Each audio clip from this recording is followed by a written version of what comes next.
Okay, good afternoon, everyone. We are on the record. Today is Tuesday, the 12th day of July in the year 2022. This is a budget hearing for the Department of Finance and also Revenues. With the Jersey City Municipal Council, we had a scheduled 11 a.m. start. The clock on my cell phone is showing 12:10 p.m., excuse me. May we have a roll call for the commencement of this budget hearing?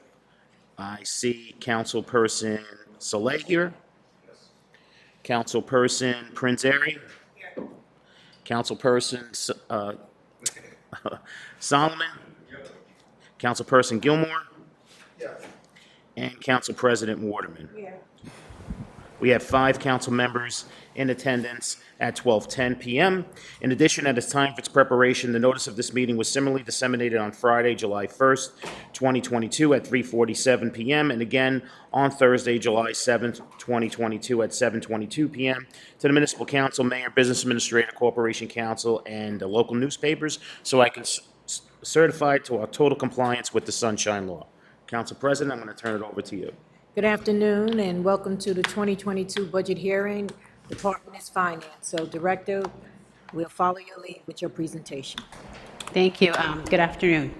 Is it hot in here before you begin? Should I turn on some? It's cold? You heard he's Really? cold. Yeah. It's good. Okay, It's all right. good. Maybe it's just me getting hot flashes. No, it's fine. Good afternoon, council members. In your packets, I brought information that we're going to run through. So you'll see we're going to break this up in 2 parts. Okay. Part number 1 is going to be, we're going to talk about the Department of Finance. I have my leadership team here with me.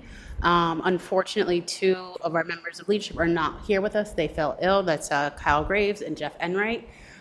So they will not be here. So any questions directed towards them, we will get back to you related to their areas and functions. And so we have the first presentation, which is the budget presentation, and the second presentation, which will be revenues. And so we'll go step by step. All right. So if you look at the first in your, if you open up your packets, all right, got it. All right. So the way that I organize the presentation is just kind of sort of going over the Department of Finance. I'm going to introduce you to our leadership team. We're going to go over their roles and responsibilities. Some of my team have been here very, very many years with the city. Others are recently new, so I kind of sort of outlined the process and what we're going to be discussing today. We're going to review their organizational structure and status. We're going to talk about a little bit, highlighting some of their accomplishments and goals. We're going to identify the actual budget requests and their changes. I will say distinctively, I think from other directors or what I've seen in the hearings, you're going to see the budget, our budget request, what we discussed, and some changes. So we'll highlight some things as to like what they requested, what was cut, and why certain decisions were made. I think, Council President, we've stopped by every area and had questions. So I'm just iterating to my team that once we go area by area, the council are going to ask you some questions specifically to that, and then move into the revenue discussion, which is a separate presentation. And I don't know, Sean, if you have to stop or start again, we can just keep going. Okay. All right. So the municipal budget process. The municipal budget is our financial plan and policy document that helps the governing body make the decisions. So we're on the third page of the presentation. You'll see here things that are elements of the municipal budget, like our anticipated revenues, real estate tax, state aid, appropriations, things that are happening operation within the departments. I outlined for you kind of sort of the role of the budget purpose and the way that we see it in the Department of Finance. It's about administering financial control. It's a policy document. It's a management tool, and it's an economic tool. Moving on to page 5 of the presentation, you'll see that the Department of Finance is governed by 6 divisions here. And the 6 divisions that are listed kind of sort of in order, we have Trish Greco. James, you're okay? Okay. Trish Greco, who is our tax collector. Raquel Tosado, who is our QPA. Stephanie Santana, who is our controller. Shirley Moncano, who is our Treasury office manager. Vivian Webb, who is the newly appointed director of grants. And Jack Skura. We can stop and clap, yeah. And Jack Skura, who's the acting CFO for the city, who also sits in finance, as you saw in the business administrator's role. So, I mean, high level, I think, you know, and you see that, you know, the tax collector will bill and collect. We have to allocate the funding. We have to disperse the funding. We have to monitor the funding. We have to account for all funds on a day-to-day kind of sort of basis. The next slide discusses the kind of sort of the organizational structure that I just talked about. And we'll go into the different areas of function. So the first area that I'm going to talk about is OMB, right? Kyle Graves, who isn't here, oversees OMB. He sets the budget, he sets the policies and kind of sort of tools. You look onto the next page with management and budget. Kyle Graves' organizational structure, you'll see Kyle at the top, the assistant director, Jeff Enright, and then as you all are kind of sort of aware, we have fiscal officers in each department. As you'll see here, we have a few vacancies related to their organizational structure. And then I put a note here that we are also looking to expand OMB.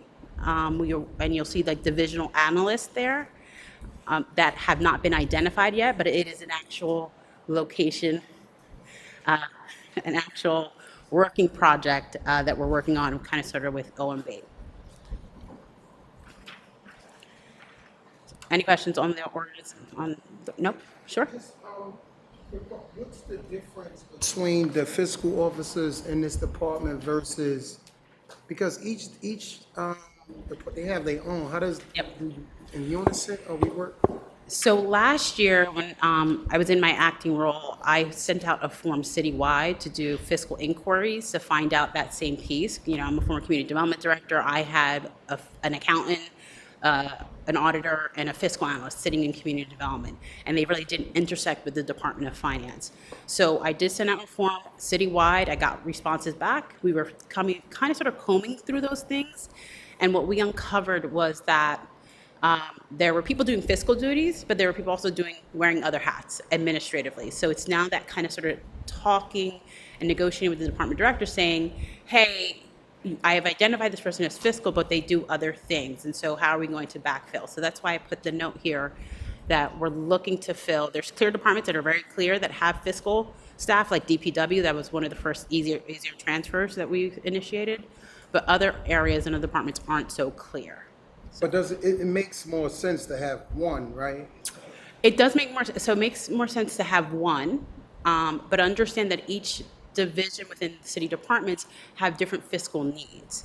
So again, I'll use DPW as an example. You have Danny Cylindra, who is the fiscal officer heading up in DPW, but he's got 3 other fiscal people because of their contract size, they're managing other things. Those individuals will be transferring into OMB, and Danny will be their supervisor and kind of sort of the reporting structure. Currently, right now, they sit separately in the department. So that's an example that it kind of sort of give you. And then in other departments, I would say, like the law department, you know, the contracts are very straightforward. It's not very high demanding. It's just very lower level transactional. So you're not going to see an expansion of more fiscal people outside of Amani being there. So we're assessing that. We started that discovery process last year. And so we want to put in that management structure so that we have oversight and they're not left to do things on their own.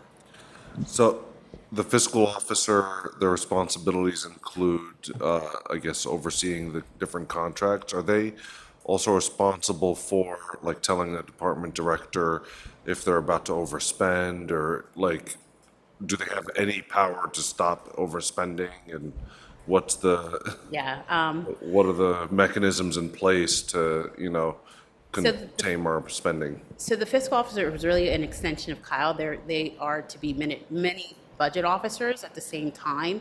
And I worked with Kyle this past year to actually revamp the duties and take deeper dives. It is their responsibility to not only like manage the budget, but understand its activity level. And so I will say that some of my fiscal officers do have challenges that people are overspending or are doing things that are not in place. And that's why the game plan of getting divisional fiscal officers reporting into finance is gonna allow us for that more flexibility.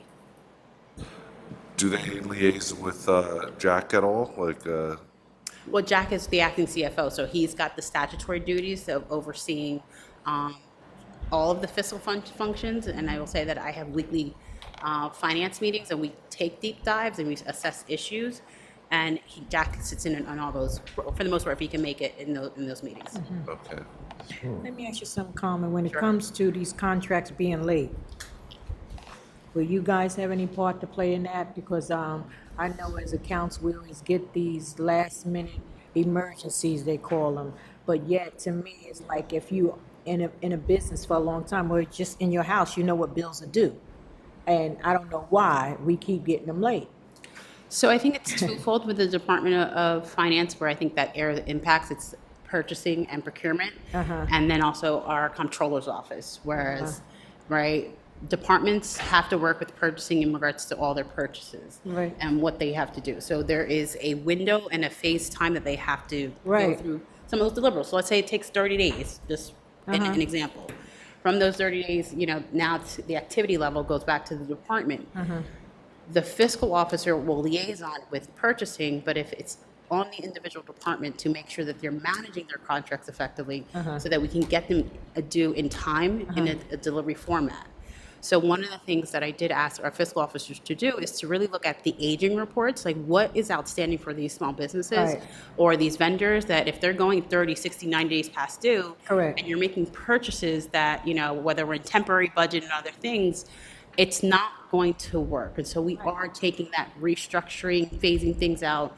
And then once it gets to accounts and control, there's review process. There's things that may get kicked back. That a voucher is missing, supporting documentation, it's not filled out correctly, it's going to be rejected to those natures. And so we are improving on those processes. Those are kind of sort of, I think, the levels of things that are happening citywide that you guys are getting complaints saying, I submitted this bill and I need to be paid. And when we look back to review, the steps weren't followed. And so I think that is kind of sort of at the high level as to what's occurring when you do get complaints. That's, I don't know, but go ahead. I'm just amazed that these steps ain't followed, and these people been in these positions for so many years. That's the only challenge I have. Yeah, I can understand that, like, sometimes when you new, you miss stuff. That's just a given, but when you've been in a position for at least 5 years, to me, you should know the process, because the process in the city really doesn't change that much. It really hasn't, based on to my understanding, it hasn't. So I'm concerned about, that they're not meeting these deadlines like they're supposed to. And then, council, we got to vote on everything that we spend. And then what happens is, then they calling me like they not on the agenda. But I'm saying, well, how long was this out here? And that's my concern. Like, what is it that there's a disconnect? I see it. I see one thing that I think Raquel has said, and I've seen in her trainings, is that your lack of planning. What do you say? It's not a constituted emergency on my behalf. There it is. Absolutely. Right. So, and I do think, as you guys know, this is my first year really engaged, leaving community development and look at the processes. In community development, you came in, you applied, you did the things. You didn't have the budget, we didn't have the grant, you didn't spend. There are certain behaviors citywide that they just think this is an open checkbook, and now I have to put in the kind of sort of regulatory frameworks to put those things in there. I would say in defense to the city employees, we have outdated software that just doesn't work. You don't have a dashboard. You got to look into FOW. You got to look into things that doesn't account for those things. And so those are some of the things that I've worked on demonstrating, meeting with my teams and meeting with different companies that can best suit our needs. But if you're doing everything in Excel and people aren't doing, yes, you're right. People should have better planning processes. But those are some of the things the challenge that we really have, right? Finances is, we were established in 2019 for that. And then, COVID happened. And so we're now going to be getting back into those system things and developing out, kind of sort of like the strategic planning processes. And over the next few weeks after budget hearings, I'm going to be sitting down with each department head and actually taking more of a deeper dive about their operations management, because I think that's a piece that's always been missing. We could do spreadsheets and numbers all day. Right. But if the operations don't account for financial management, we're going to be in the same pieces. Raquel's going to call me upset, concerned, because she is certified and she has legal obligations that she has to do. Most of my team here do hold, licenses of the state. So they are trying and they are up here getting things over the line. But if it's a bill's late and it's outstanding, it's normally on the liability on the department that didn't put it out there. And many times the team here will drop what they're doing to get it over the line because we know the pressure that you guys are getting because they're calling complaints and saying the things that it's not happening. So we are working on that. I appreciate that, but I know at this point, because I think everybody has to be responsible when they're late like that. They have to just take the responsibility of it. I Because do. if you keep trying to pass it through because they failed to do something, that behavior, it keeps you foster that behavior. And so now I just don't foster it because at this point, it's the same screws you're ordering from a hardware store, whatever the case is. You know what I'm saying? And they should know it, especially this public safety. They just out of control. They late all the time. They just late all the time. And I will say, I was in and out of Public Safety Department meeting. They do have a great fiscal officer that sits in the Department of Finance. Jessie, she has been trying her best to coordinate some of those larger contracts and things, and she Right. does work with fiscal people. And you heard there they have fiscal officers, and so I just want to go on the record for what they said. I wasn't in the room, but it was unfair and untrue when they say that it's not working. Yeah, It is it's working. It's Yeah. working, and Yeah, I figured departments it was. has to have fiscal officers having that oversight, similar to what the BA said in the prior meeting. Yeah. We separated it because you cannot have people self-managing their own funds, right? Correct. That's kind of sort of leading up to waste management and abuse, commingling, and all the other things. And so Jessie has, organized, notice, and everything of the sort. And now, whether we have to work out with the nuances of personalities or that's a human resource issue. But from a performance base, she has worked to cure a lot of some of their deficiencies and try to get them on task and on that end. Thank you. Okay. So again, just continuing with the deck, Kyle wrote some of his accomplishments and goals that you guys can review at a later time, but I want to say that last year, the Department of Finance did win an award under the National GFOA, and so we're going to go out there again and try to compete for that award. Credit to the BA and to Kyle in regards to fiscal adoption, and so, you'll see here that, expansion of the city's Roll Forward program, we're talking about some of those things, coordinating for expiring, bargaining agreements. So there are some things strategically that he is working on. So you'll see what I did is in the budget presentation deck, I mirrored it to the book that you have so that you understand what is being kind of sort of introduced and what the ask was for OMB. So we'll go over the next couple of pages and I'll open it up to questions that you guys may have about what's being kind of sort of introduced from OMB. So from OMB, what was adopted in 2021 was about $1 million. What's being introduced is in 2022. Is $742,000, and a lot of that change, that's the $319,000 that has changed, came from the separation of the director's office, which would be my office, and OMB. Historically, it was sitting in OMB, and when we did the restructuring of the ordinance, I have the director's office, and then OMB. So that's the differential of like the kind of sort of the changes of why that kind of sort of occurred. But you'll see in the notes, justification, Carmen had to a transfer to the director's line on page 12 of the slide deck.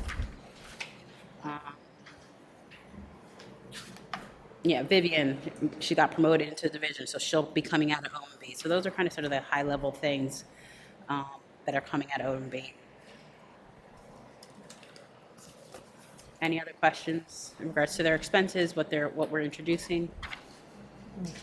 Okay. So the next division that I would like to speak on is Division of Collection, which is Trish Greco. She's right here. She's new to us, first 90 days. Hi, Trish. So the first page here, it's organized by area and team. For the first 90 days that I've been with Trish, we've been meeting to actually restructure her team and kind of sort of like set proper like management authority. So you'll see in the first area who's responsible for collection, liens, payroll, and tax enforcement. You've got Charlene DiFilippo, who's the assistant tax collector, and the team underneath her that's helping to support that work. The next team that's there is customer service and billing, which is headed up by Valerie, who's another assistant collector. So she's got 2 deputies. And then you've got Margaret, Latifa, and Jude as well. And then abatements, which currently we have a vacancy, or what's being proposed or what's being worked on, is a management assistant. We've got Ernie who's doing that work, and a cashier, Donna Daniel, working on that. So that's kind of sort of their organizational structure and stuff. So I'll stop here if you guys have questions. Explain to me about the management for abatements, because we have a division, abatements and compliances, so what's the difference? So I would say, I remember historically, right, when the Office of Tax Abatement and Compliance was set up years Right. ago, I think that was, again, in the time where we were still issuing and the management and the forward processing of these things. They're responsible for the collection of Okay. the funds that come in. And I will say that Jack has worked on the auditing aspect. Yeah, I'm more. Microphone. Jack, Microphone. you hit Hit the button. Sorry, Derek. I'm sorry. We look at the financial aspects mostly, the financial compliance and the business aspects of it. But I believe that other group that you're referring to looks at more of the like the project labor agreements and that sort of thing, compliance from that aspect. But Okay. and other That's things. Gina that does that. Yeah, Gina Alborn. Yeah, I just wanted to know the difference, because I see it's vacant here, so I'm just wondering, should this opening be under her? That's why I'm asking, because abatements, I know it's kind of like we phasing out of this project here. Yeah. So I'm just trying to figure out, is it really worth to even put this in if we're phasing out of it? If someone else could handle the collection? I There's- don't know, that's why I'm asking. There's still I'm sorry, there's still a substantial amount of abatements on the books, although they're declining. Like this year, there's about 26 of them that are maturing. Okay, Okay, I think the work effort that I see, I mean, there's a lot of work in on the financial aspects of it, and even the legal interpretation aspects of it. But there's these Chapter 138s. That's where the individual condo owner gets the abatement, and there's about 20 of those remaining. But each one, if you think about it, might have 300, on average 200 or 300 residents, and they have their own separate problems and management expectations and work that needs to be done with them. So I think it's more relationship management for that purpose. That's where I think a lot of the time is spent, from what I see. I don't know. Tricia. So in the past, the abatement office would have about four people. There was an auditor, which was Al Cameron. There was Maureen, the collector, Ernie, and Olivia. Now it's just Ernie, and he gets backed up by Jack with the auditing aspects. So Ernie has a lot of work on his hands as one person. I'm trying to back him up, but I'm trying to clean up the tax part of it all, so eventually, but he does need some help with the abatements and the pilots. There's Chapter 441s, which are 5 years, Okay, 138s. There's a lot of different, you have all the affordable housing that we do. yeah. Okay, so that's a necessary position that must be filled. Absolutely, yes. Because I know sometime we late even collecting, and I know things have came to us like we missed them like 3 or 4 or 5 years with collection. I remember that, and I was just wondering the It's process. because Ernie's the only one that was doing Doing it. it, And then when okay. Jack came on board, Jack helped them out and did some auditing, and they collected some of the money back then. yeah. Okay, so there's not a system that flag when they supposed to pay to notify you guys? You know what I The problem mean? is they all have different financial agreements, so it's not, Okay. everybody has a different agreement. You collect this here and you don't collect it there. It's complicated. And go ahead, Jeff. I just think in a lot of finance roles, there's usually like a somewhat of a segregation of duties. And there's people at the grassroots level that are just managing the day-to-day operations. And that's what I see. Ernie been spending most of his time on.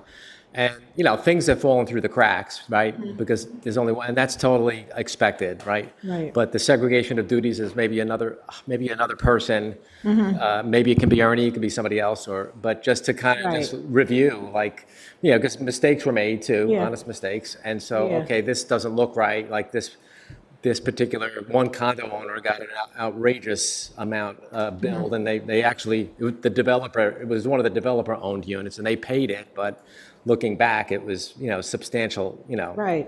Error. But those things happen. But if you have somebody reviewing things, I think that's for every role in finance. You need that kind of segregation where, people are doing the preparation, working through our archaic systems, and then somebody to kind of review. Okay. So. And we have Donna training with him. Donna is pretty much helping him out with the closings and the buyer-seller agreements and all that. Okay. She's in training. All right. I just think that, I see Donna's in training, but I know I spoken earlier with the HR. That's what I said, when there's different positions open, if there were a mechanism in place that you can find out from each department, someone who may want to transfer to have a certain skill set, because you'd be surprised the skill set some employees have, they just don't say anything, because some people just don't say anything. That's just the way they are. Yeah. But that doesn't mean they can't do it. So if we can always hire within and sometimes up their salaries, sometimes they will function for us. I'm a firm believer of that. I believe that strongly, because people have been working for a long time, getting paid minimum, but if you paid them decent, and they may have a certain skill set already, because the skill set that's necessary, it can bring them up, right away, and we can get the job done.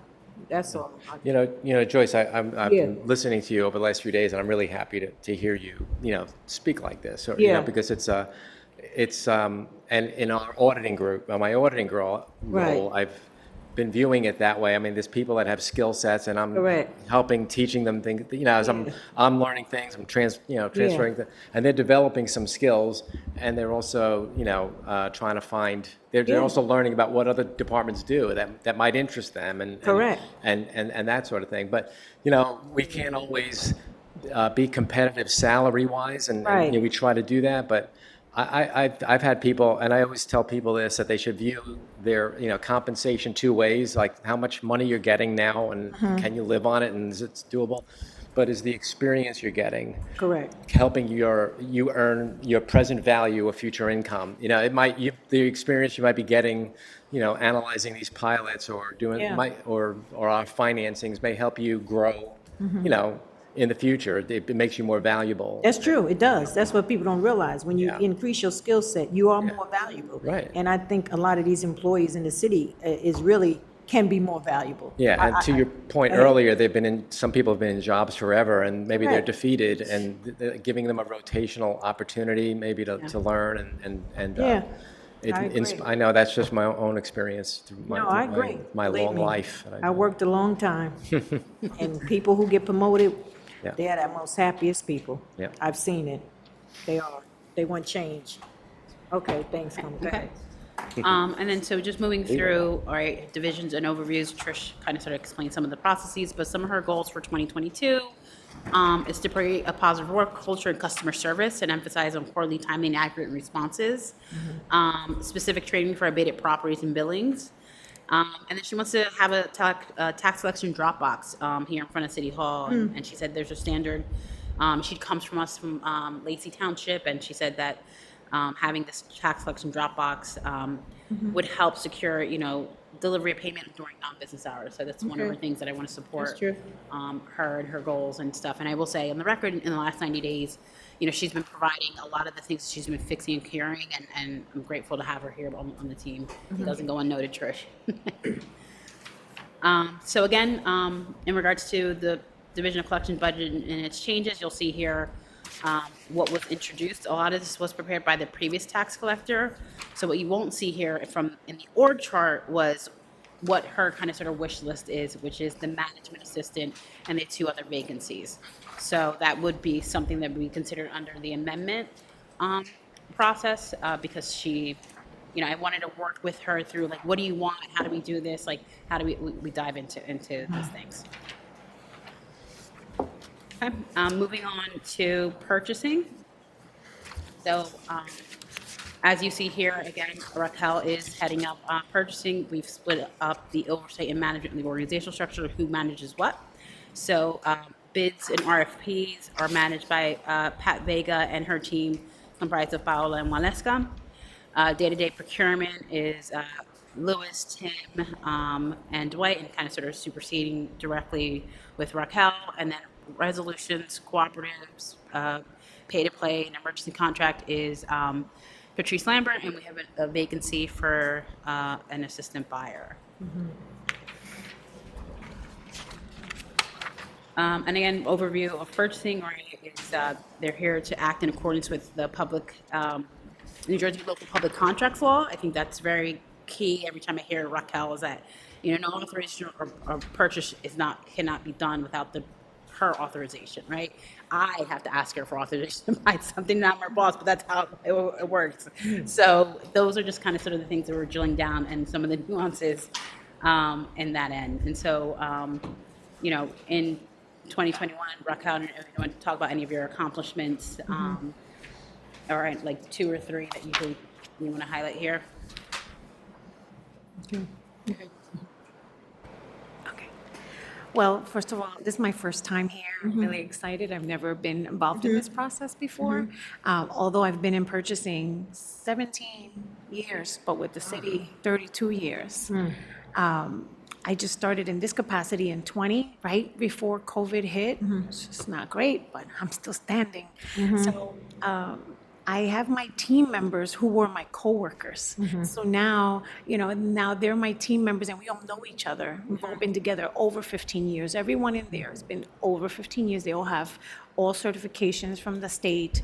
I received my QPA right at the end of 19. And I'm making changes and updating. We had a lot of archaic procedures. We were still typing on typewriters. So we're like changing the culture of being at least in the 2000s. So we process at least between 4,000 and 5,000 requisitions every year. About 100 a day. Okay. And every resolution that has a contractual obligation has to pass by my office.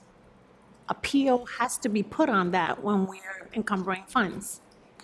So every resolution that you see that's pay to play, that is an emergency, that is a co-op or a GSA, has to come by my office. I sign every PO. Some things are stopped at my level because if there are things missing, although you can have 10 eyes on it, sometimes you miss something and we're all there to catch each other. So legal will look at their aspect and Gina will look at her aspect. And then in the resolution approval process, I have to approve my process. And if there's something missing, I'll make the comment, well, we need a BRC. We need the legals. So with my team, we make sure if I'm out, there's always backup. Nothing will ever be stopped because someone's on PTO. And we get audited, internal, external, federal, state. I get audited all the time. IRS is knocking on my door right now. And I am the safekeeper of all of these documents. And I make sure that all of our audits are perfect or near perfect, that we are not negative anywhere. We would like a new financial system, which is in my, in our budget. We would like a new financial management system because it's archaic. It's about 20 years old. I remember because I was taught how to use it back then. So we need to do something that provides a little more data because data is hard to retrieve. And that's what we need today to show our effort, our work efforts. And it's hard to get that with what we have set now. We open bids. I open every public bid. We get about 173 proposals per year, and I go through every single page. I get yelled at, and they say, "Oh, Hoboken doesn't do it like that." Well, we're not Hoboken. Right. Jersey City, I take it page by page by page because I want to make sure that when that vendor leaves, they feel comfortable that everything was disclosed, it's transparent. Everyone sees the records before us, and you shouldn't have any questions when you walk away. That reduces Oprah requests. That reduces accusations because we sat there and we went by every page. I open about 70 bids per year, RFPs, RFQs, and public bids. And my team is, we used to be 15. I was there since 2005, and now we're down to 9. So it's a little tight, and sometimes I have to wear different hats. Like, if someone's on vacation, I'm the buyer. If someone, the resolution cutoff, oh, what is it, noon? I'm there early putting in resolutions. So I would like a couple more team members to facilitate an easier flow. That would be one of my major things. Thank you. Let me ask you something, Martha. Yes, ma'am. Is any of your staff cross-trained? Yes. Okay, so if you're not there, and the person who's responsible for that job not there, someone else can step up and do it? Absolutely. I have my 2 assistant purchasing agents, which Okay. is Patrice Lambert and Patricia Vega. And at no time, they will never say, oh, they're not here. That never happens. Okay, because I forgot what department it was. Both, somebody was handling something, they both was out, nobody could do it. I couldn't believe it. No. That's why, to me, cross-training is important.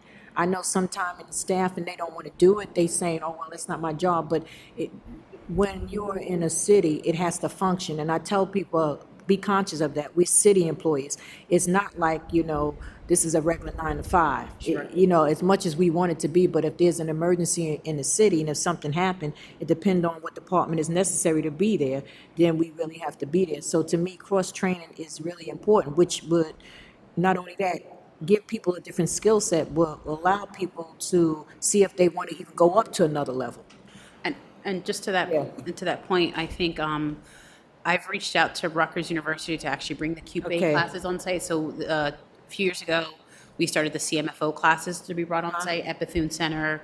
We are actually going to be doing the tax classes as well. Okay. So we're going to first open it up to the Department of Finance because we're kind of sort of paying for it, but then ultimately rolling out to other city departments of people that would like to also attend those classes. Because you're right, cross-training, training up staff that have been here and making sure that they have the skills are important. And I know that just going back with Trish, like we had an employee that, or a manager who believed you had to be here 2-3 years or something, or the philosophies are different. And I'm a director that encourages training and development. One of the first things in your packet is actually the training that most of my staff have undergone, and doing the disc training, and so that is underway. And so understood and noted that that's important. Yeah, because I remember payroll, there was only one person doing it. Oh yeah, I've never seen nothing like when I first took office. One person, and she would come in on the weekend to try to finish payroll, because she was the only one that's doing it, which is a fault of ours, to be honest, as a city. That's why I think we need to start getting the people to the level that they need to get to. Yeah. And I believe if we get the staff to the level that they need to get to, we won't have a problem with employment. Yeah. We have to change our approach. And I think if other entities outside of government start doing that, I'm telling you, they'll even be better off too. Yeah. And we'll stop this shortage, because you know what? You'll have people really working and they're paying a decent amount, and you won't have that problem with shortage. You just won't, because they'll give you what you need. Yeah. You'll get the work done.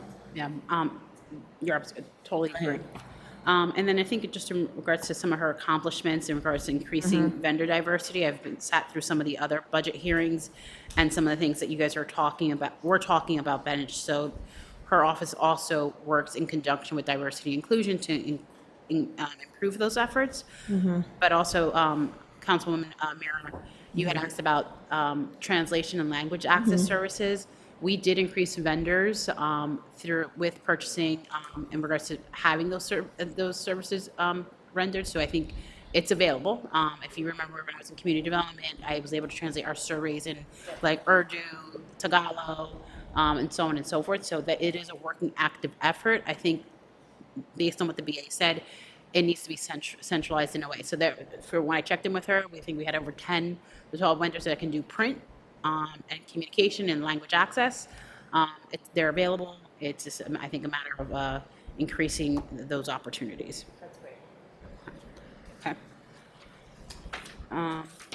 And then again, as you heard in regards to her budgeted changes, she had it at 1.15. We're currently at 9. She's making requests to add just 3 more for this year. Okay, moving on to the Comptroller's Office, Stephanie Santana. Stephanie's office accounts for all the funds. If O&B sets the budget, this is the area that has to account for all the areas of our accounting purposes. And so you'll see the organizational structure with the comptroller. You've got the different teams that are responsible from what area, kind of sort of the city. I will say that when we started, I looked at her organizational structure last year.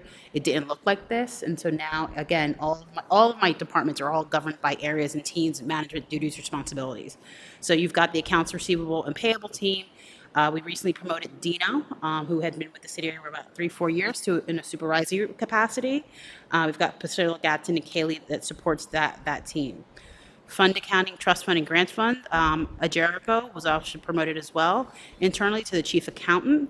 And we moved up Elknor, and we have vacancies for an accountant and 2 accountants on that team. Current and capital fund, we currently have a vacancy. We do not have a supervising accountant there. And we would like support and funding for that team. And then bank reconciliation, again, an internal promotion. Lynn Wilson to Assistant Chief Accountant, and we've recently hired Jesse Mendovar and transferring Mercedes Marcana. So we're working in those directions that you guys are asking of us about internal promotions, looking within, seeing who we can grow. Ultimately, this is Stephanie's wish list because everything you'll see in her budgeted chart isn't here. But ultimately, year over year, hopefully we can work with some of those things, and hopefully some of those fiscal, people that we find will transfer. Mercedes Marcana is one of them. She was an accountant and working in HHS. So working discussion broader kind of sort of over here. I think accomplishments and for her in regards to improving accounts payable process, increased training and professional development. She created a training manual for new employees. Also we did a team-wide fiscal training and completed bank reconciliations in a timely manner. If you see our audit and some of the things that have been perpetual in the city, that is something huge. And so accolades to the team in moving some of those things forward. And, some of her goals for 2022 is to reduce those audit findings, develop month-end closure process, get things tied into our annual financial statement, and work into accounting policies and frameworks and some other areas. And so I'll stop here to see if you guys have any questions specific for the comptroller and the accounting and this team. What would you like to see more?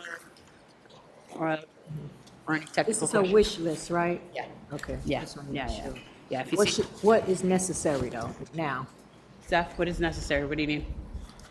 So I need an accountant to help me with the current fund and the capital infrastructure. So all the projects that you guys see related to capital, I don't have anybody. Before, I don't know if you're familiar, I had Lockram, and Lockram was here for 20 plus years, and he's no longer here. So I don't have somebody that could help me look at the day-to-day operations here related to capital and related to our current fund, which is our big funds here. Go ahead. Good, okay. Moving over to Treasury and Debt Management. So when we inherited, I inherited the division, the former CFO used to sit as a division director and acting CFO. And so currently Treasury and Debt Management is headed up by Jack Scarra and Shirley Marcano. And also, too, we've been working here in shifting and reorganizing and thinking about what the future of Treasury Debt Management should be in, and the role of the CFO and some of the functions. But you'll see here, Capital and Debt Management, Dennis McIntosh is a brand new hire that we brought over to manage some of the receivables and kind of sort of the things that we are that underway with these particular structures. Disbursements, so Tawanda Black, Willie Nuna, and currently, unfortunately, we have a vacancy with a principal accounting clerk. Unfortunately, we had a passing of a very long tenured employee, and so I have to meet with Jack and Shirley to have some of the working discussions about that kind of sort of position. That's why the star is there. And then the cash receipts team is Evelise and Parveen. So questions on Treasury and Debt Management. I also would like to acknowledge that Shirley Marcano, when we're talking about certifications, and she is a licensed CMFO for the city of Jersey on her team, so she provides expertise and advice. And she's also a now certified teacher teaching capital, and utility management at Rutgers, and she's had a cohort of students on Wednesday nights and doing some of those things. And so I know she didn't, Congratulations. I know she didn't put it here on her accomplishments in her division, but I think it's to be acknowledged of her long year tenured and her growth plans. Yeah. So kudos to you, Shirley. So she created a training manual for the Treasury office, created Mercano. She's been reducing paper by scanning documents. We established a general email inbox. And she wants to continue to work with, accounts control to reduce the audit finding, work with city departments, and improving handling of deposits and payments. Good. Any questions or areas of what? I just wanted to add about my involvement with that group. And first of all, Shirley, actually, I'm taking the CMFO classes as well, and Shirley's teaching me, so give her what she wants, please, because I need a good grade. Yeah. But no, seriously, I also, I've been working a little bit more with them hand in hand for multiple reasons. We're trying to develop an actual cash forecasting model because, you brought up earlier about, maybe bills not getting paid on time, whatever, and a lot of it is just timing of when we receive money. And so we need to be a little more, and then when the expenses go out, so we need to be a little bit more strategic. There's some unusual cash issues, and they're not issues, but there's the things that you have to just adapt to, such as the, like the MUA, they haven't been paying us as expected, and there's some other shortfalls in revenues that we were receiving. So, we're just, getting the $69 million ARP money. That there was no predictability, and when we received it, we had to hound them for it. So that kind of thing. So we're developing like a cash forecasting model, but also I'm like the face of the numbers basically when it comes to all of our financings, which we had around 9 or 10 different financings during the year, and Moody's is always talking to me, and credibility is important to them, and so as well as the underwriters for the who we're selling the bonds to. So I thought that type of thing does take a lot of work, and just the blocking and tackling to get these things these deals, these transactions closed is a lot of work. So, but and we did well. We actually made a strategic decision this year, to permanently finance a large swath of our debt, like $125 million. And we did it. We really timed it well, and got a nice interest rate fixed. It's like a fixed interest rate on it, which in this climate, I think over the next a few years, the rates are going to be higher. So I think we made a decent decision on that. But that's it. That's good. So let me ask you a question. When it comes to the clerk position, is it in the budget? It is in the budget. Okay. Unfortunately, the person passed. Yeah, they Yeah, passed, it but I passed. want to make sure they're still in the budget. Yes, it is. It's still, Okay. it is still in the budget. Okay. I just haven't had the opportunity to have that conversation with the BA and HR about, and the team of what the working needs are, or the division. So Okay. it is in the It's in budget. budget, It is in the budget. I just put a star there, All right. just to notate that. Any other questions on Treasury debt management? Okay. And now moving on to our newly created division, the grant administration headed up by Vivian Webb.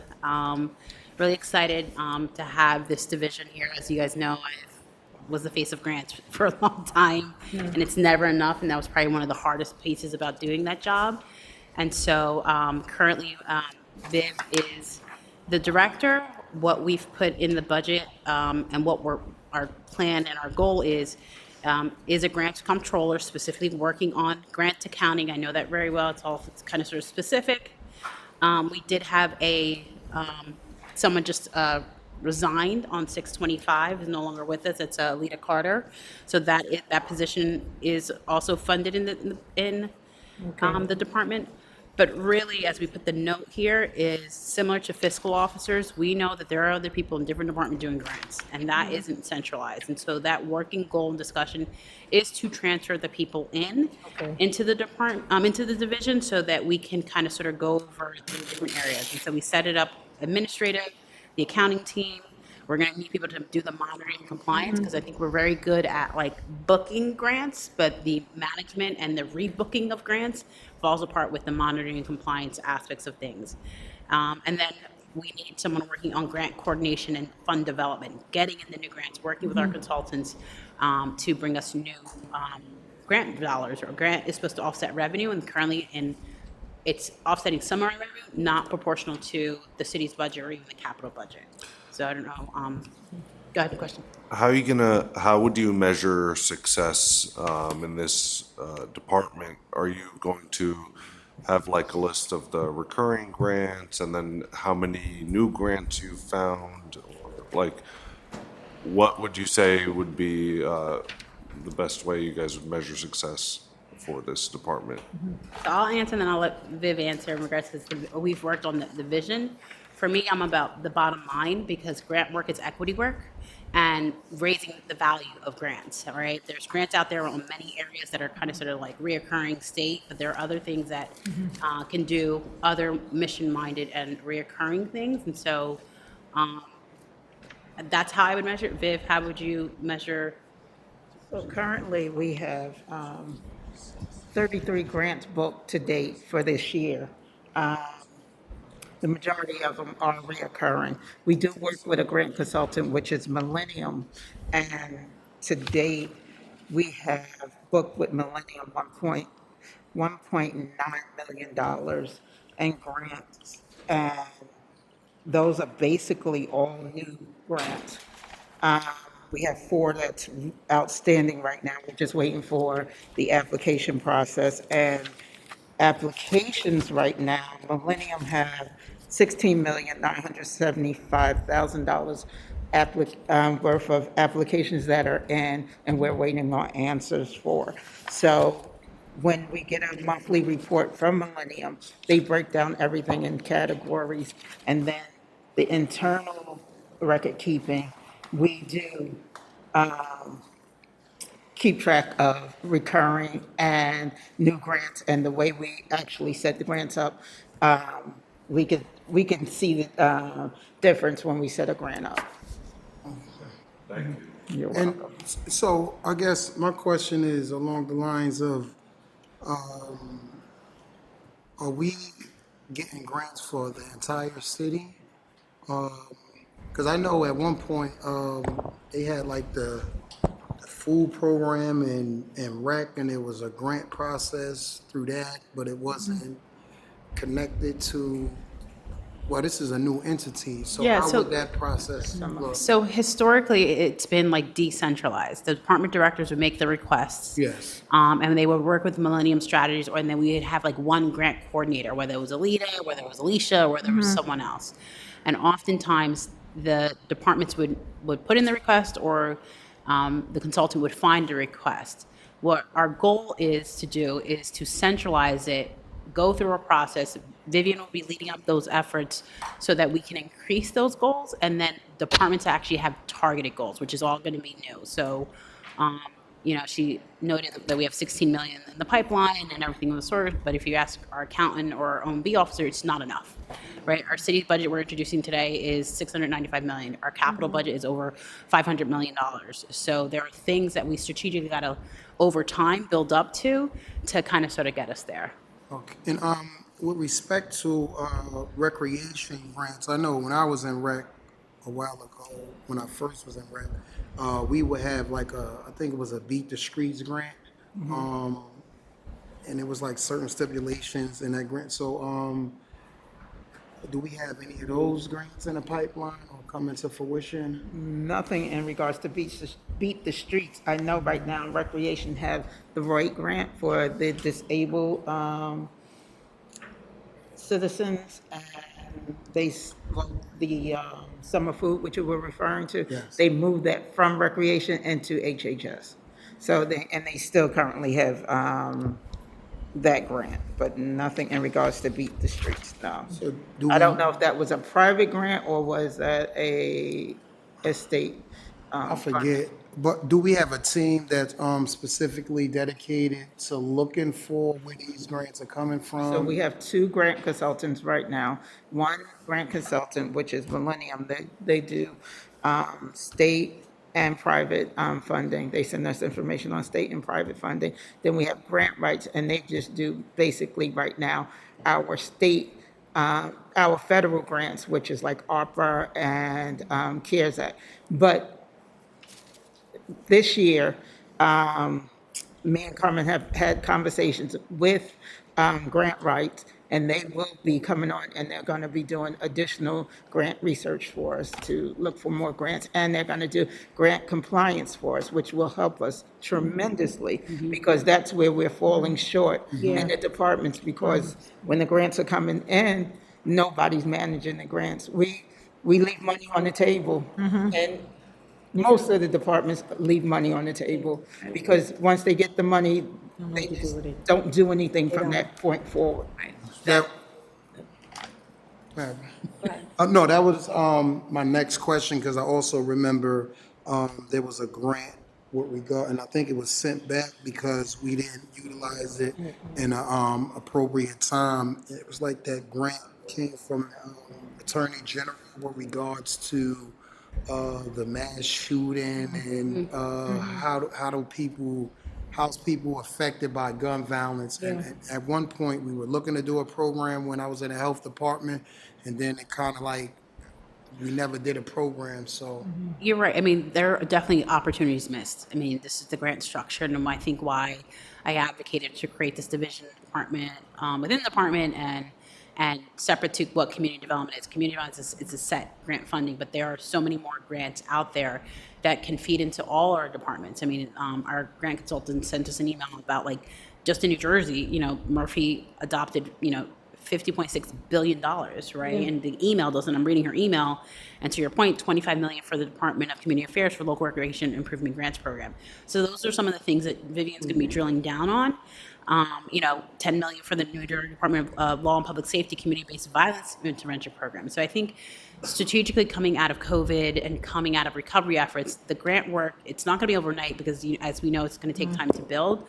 But I'm hoping like in year 3 of this, that we're gonna be able to come back and say, we went from 16 million to 100 million to 200 million in the process of what we're trying to do and book to help move those revenues and offset some of the things as it relates to grants. And I guess I'm sorry, Mayor, I start to ask these questions and everything start to keep popping up. Yeah, no, I'm gonna let you go and then I'm gonna go again. Oh, go ahead. No, because she was waiting, and I want to respect, she was waiting. So a couple of questions. I'm glad to hear a little more about the compliance piece, because I know that in grant writing, that ends up being the hardest piece of it. So I'm glad that you're going to be bringing that in. But is there a longer-term goal to transition from working with consultants to in-house staff, or will you guys sort of reevaluate that over the next couple of years? Because sometimes it is less expensive to have them do that kind of work, because and knowing that some grants are restrictive and some are not, like it's a whole other piece of it. I mean, I think we're definitely open to reevaluating it. I think just grants are so specific. Yep. And having worked with the one consultant we've had for, I think, a couple of years. About 10 years. A millennium? Millennium's been Yeah. involved. That's it, okay. Yeah. Grant Write came new because of their technical expertise at the federal level with CARES Act, American Rescue Plan, FEMA, some of the things that we don't necessarily kind of sort of go after. So I think it's an evaluation of like looking at our grant portfolio and then the cost. And also too, don't forget that some of these grants come with administrative charges. Right. So we could have beef up a team or, again, the grants funding the salaries of those funded positions so that it makes kind of sort of sense. So, Right. So that it could also be like a temporary Yeah. seasonal position. Yeah. and if you look at the budget that, I will say Viv didn't prepare this budget because we were still preparing it, but I went big in my wish list and what my conversation was with the with the BA and the mayor's office.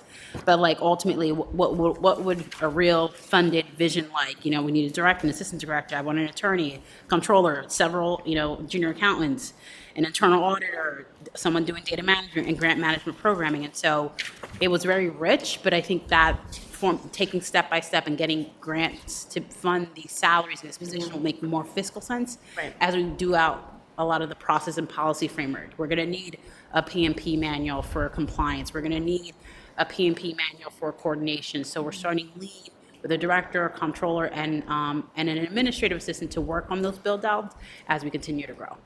And then I guess my other question then is, knowing that some of these grants involve partnerships, like how will you be working with the different departments and divisions to make sure that it's sort of spread equally, and that, like we're seeing right now with cannabis, there are certain organizations that are on every single application, and not to take away money from anybody, but there are also organizations that are maybe not as well known that could be good partners. So is that, I know you've got the Healthier JC partnership list, but how do you anticipate working with other departments when it comes to those partnerships?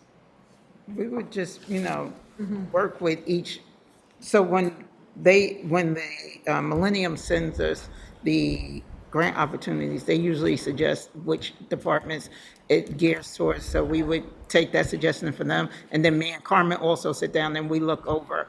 And some of the grants, like the health department, sometimes they will suggest what they would like to apply for.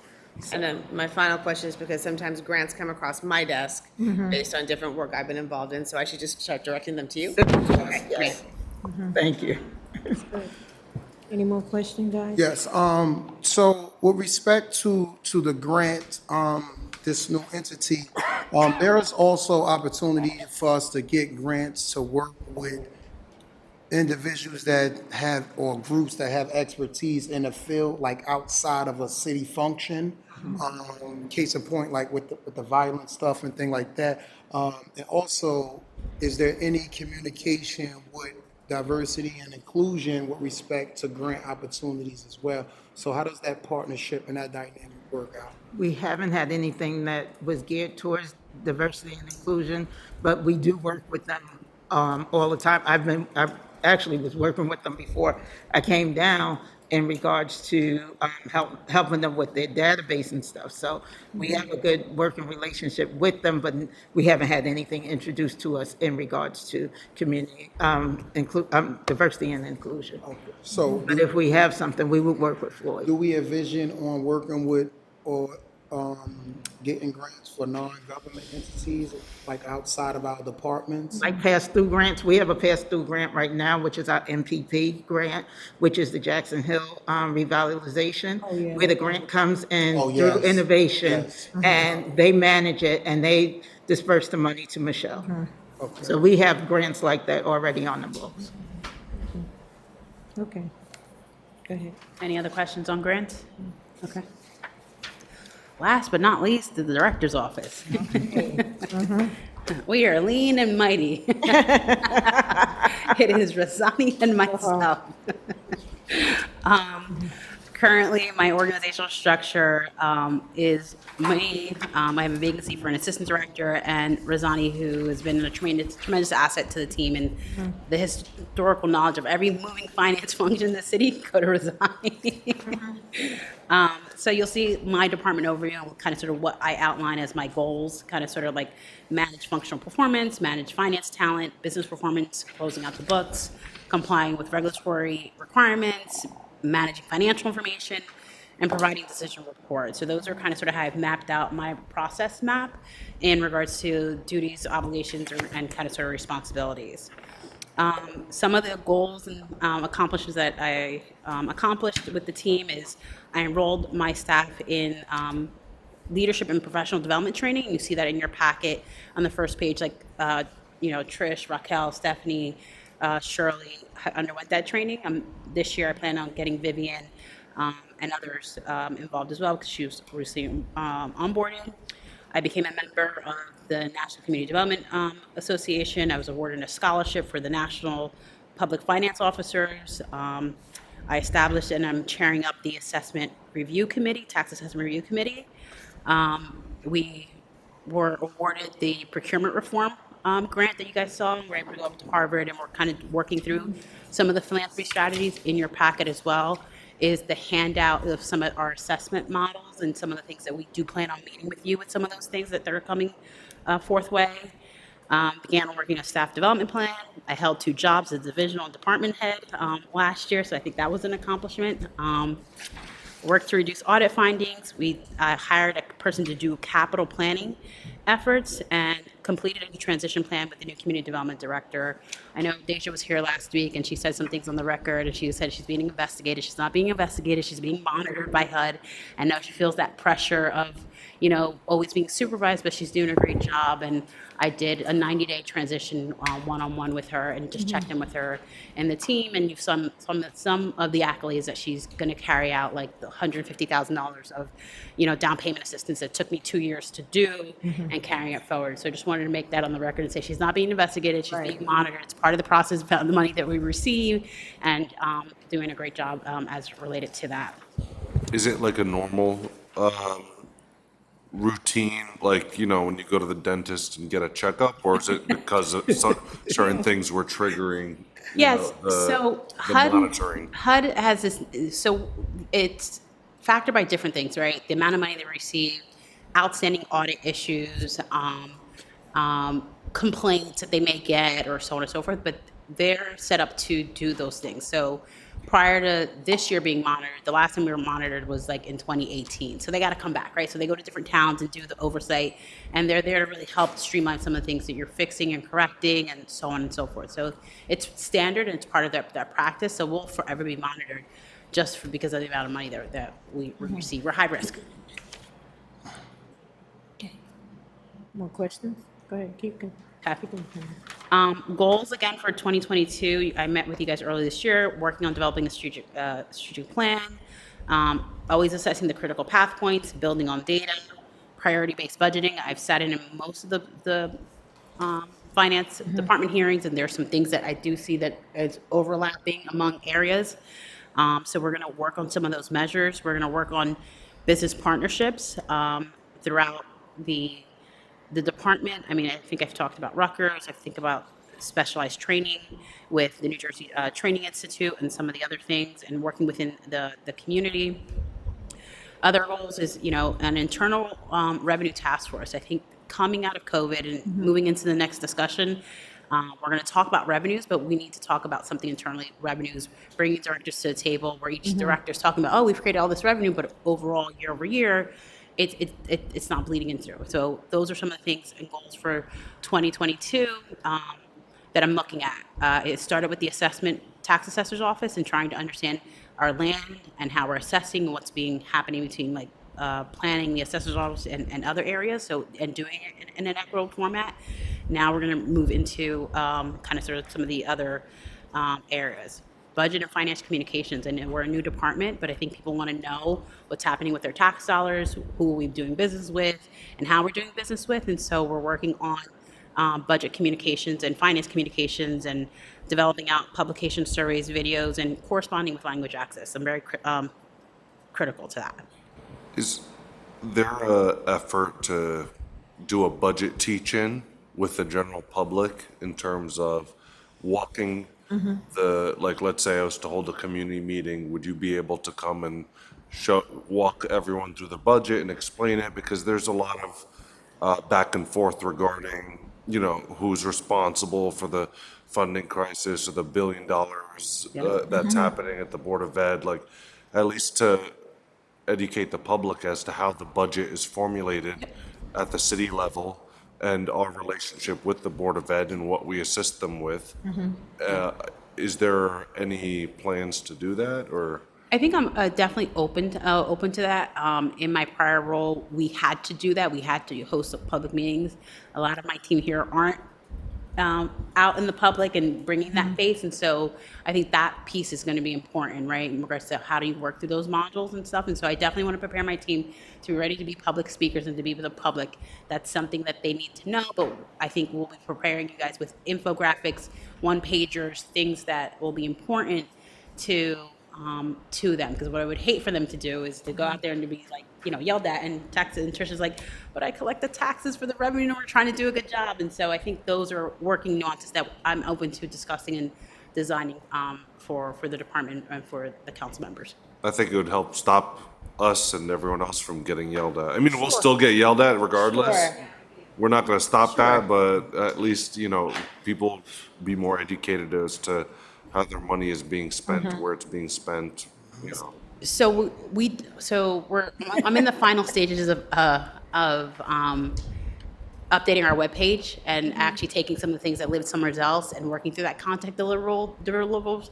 So you'll see information that you can refer people to and get the information that you need. So again, I'm open to having those discussions and doing one-on-ones and information and what what we can do. I even have a quiz here for you guys with a QR code so you guys can take, so understand the vision and direction that we're going. So I'm not opposed to it. The friendly budget is posted online.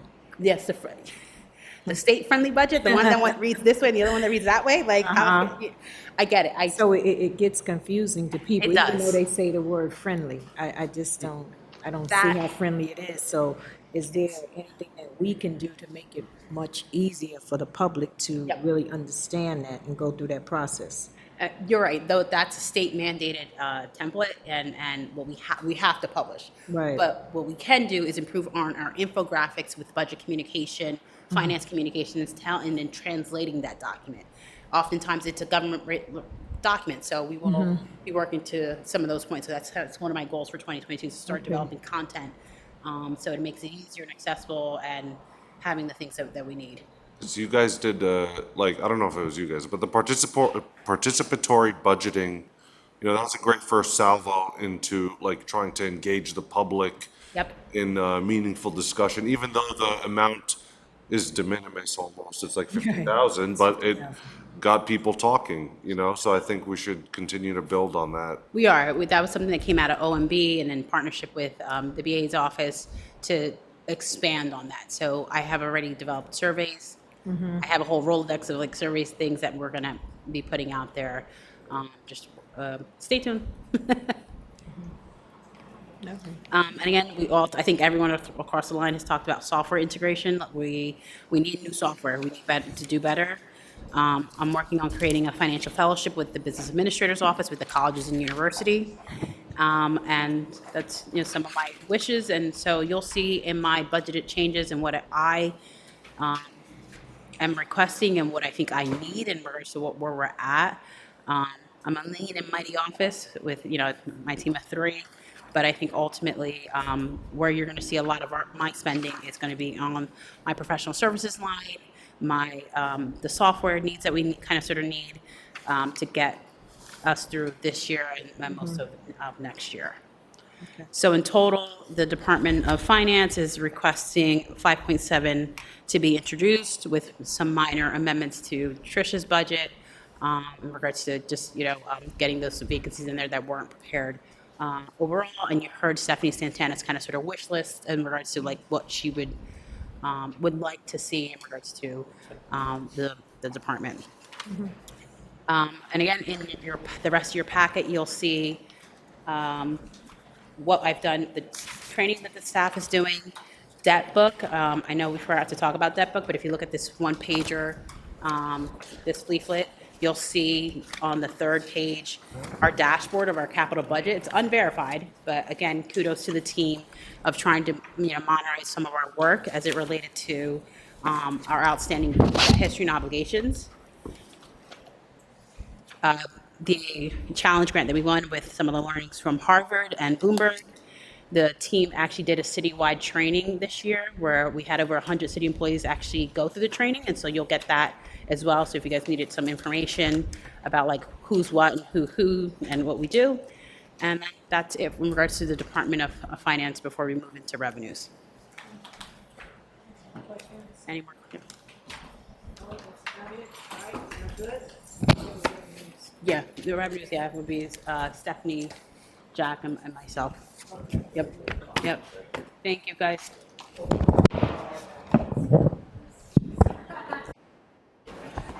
I just wanted to record Councilman Baggiano for the record. He came in a little later than when we started. It's 12:13 p.m.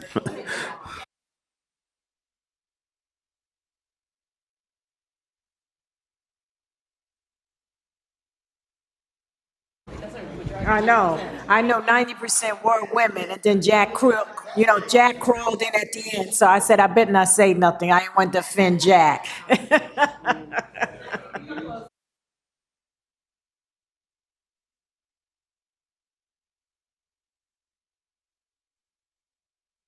Oh, damn.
Just, just as a reminder, we're still on the record.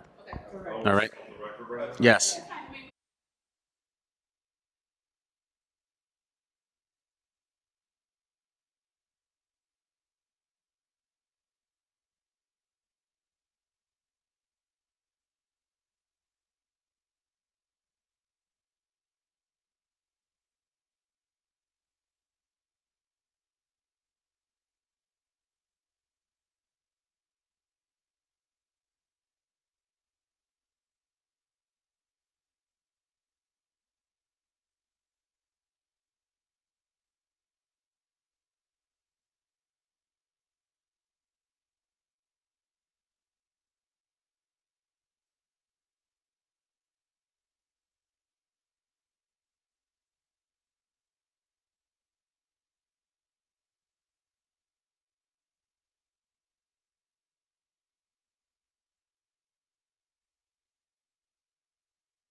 All right, good afternoon, council members. Going right into the second portion of our presentation.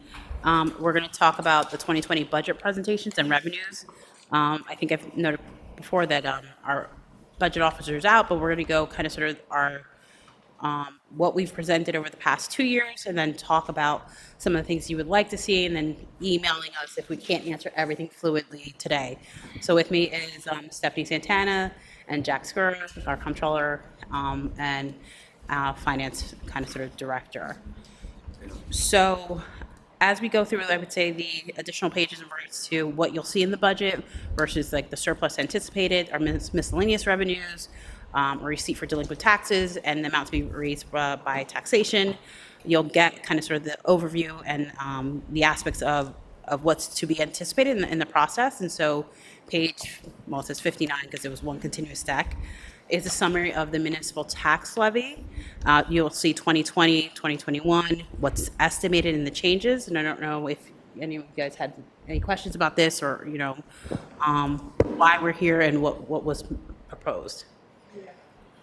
Sure. So the 40 billion, almost 41 billion of the net value tax, well, that came from Ed Tolosa, is that right? Yeah. Got it. And if there's questions for him. Yeah. Okay. You don't know if by any chance if that includes the abated properties within it, or if it excludes them? That 40 million number, or 41 billion? It includes them. Includes them. Okay, got it. Yeah. And Council, I know you had stepped out of the room before during the department presentation, but one of the things that I'm heading up right now is actually an internal review committee on assessment review process, because I think that's an important piece when I started examining some of the things and how these evaluation processes and what we need to kind of sort of rethink revenue. And so it's currently headed up with the BA, the mayor's office, and myself, and some of the planning and the assessor staff. And so we've been having a series of meetings to kind of sort of discuss sampling and auditing as to what is occurring and how it is by kind of sort of by area. And questions for Jack? Go ahead, Jack. Yeah, no, I'm just saying, like, one of the, to that point, with the assessment, I'm sorry, am I thought, with the tax assessment committee, like, we'll be looking and partnering with the planning board and that's one of the things we're conditioning all our people to, you know, we're always watching the council meetings and planning, but seeing what's going on, you know, on your plate. But, you know, as they get approvals for things, you know, that's like an intangible asset that should raise the value of the land taxes, and we're exploring that, you know, to make sure that's happening. It probably could be just from at a high level. I get to intuitively think that there might be an opportunity there to grab some value. Great. Okay. And so what you'll see on page 62 is a summary of general revenues from 2020 to 2022. And so you'll see that in 2022, we're anticipated about, like they said, like the 14, our local tax levy in regards to what is also going to be anticipated for our summary of our revenues. And so you'll see here kind of sort of like the net changes. And so I'm not sure if you guys want to have a conversation, or I think these past 2 years, 3 years of our revenues and the changes in kind of sort of the budget. Yeah. Okay. Sure. So, okay. All right, so going on through kind of sort of the breakdown of the details, we go through the next page. So our, so you know, all right. So when you look at the ABC, like our local alcohol beverage licenses, you do see a net change of about $23,000 there. Our hotel occupancy is also, I think, important to understand, like, some of what is anticipated, and in regards to the net change on page 64. When it comes to the hotel occupancy, that's Airbnb? Yeah, and hotel stay. Right, so are we really calculating all that Airbnb is bringing in? Well, is there any mechanism in place? Go ahead. No, I was going to ask, I mean, my understanding is we're in a dispute with them right now about what taxes are supposed to pay and when. Yeah, so there, yes, and also the exchange that's in regards to who heads up that piece is Dinah Hendon, our HEDC, in regards to the Airbnb and the host compliance and kind of sort of the setup. And you're right, we're at a standstill in between what is being kind of sort of discussed. But I think in HEDC's presentation, we are going to have a follow-up conversation on this specifically. Go ahead, James, I'm good. No, I mean, the last time I talked to the law department on this, so basically, obviously we put the Airbnb regulations in. Right. And then subsequently after that, I think it was in 2020, we put the tax in place. And my understanding from the law department is what Airbnb is stating that there is some state rule that we failed to follow, which means the tax didn't go into effect until I think like December of 2021, very late. And our law department is alleging that there was no state rule that we had to follow. The tax went into place when we passed the ordinance. And they're going back and forth, but I don't know if there's a resolution, nor do I know, if there's a point person or, there's corporation counsel that updated me on it. But, Okay. Okay, I'll get an update from legal. Yeah.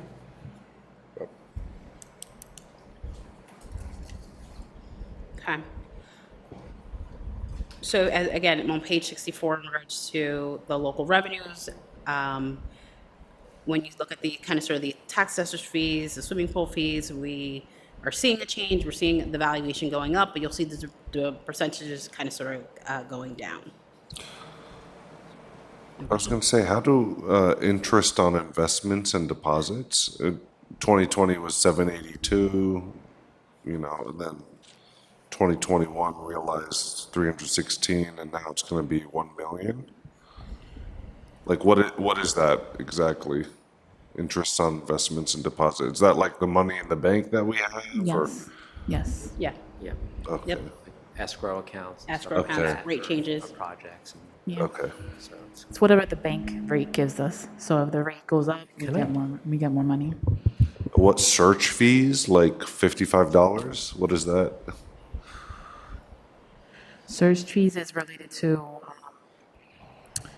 actually, I'm not quite sure about that. We haven't gotten them since 2020, honestly. Okay. So It's just not so a lot. small. I was It's not a like, lot, yeah. all right. That's all.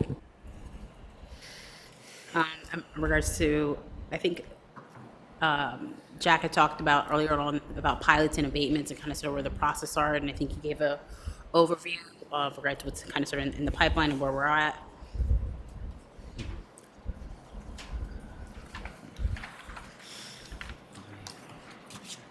Moving on to page 63, we summarize due to the economic impact of the 2020 pandemic, our revenues were amended downwards to prior to the adoption from 52.8 to 43.3 million.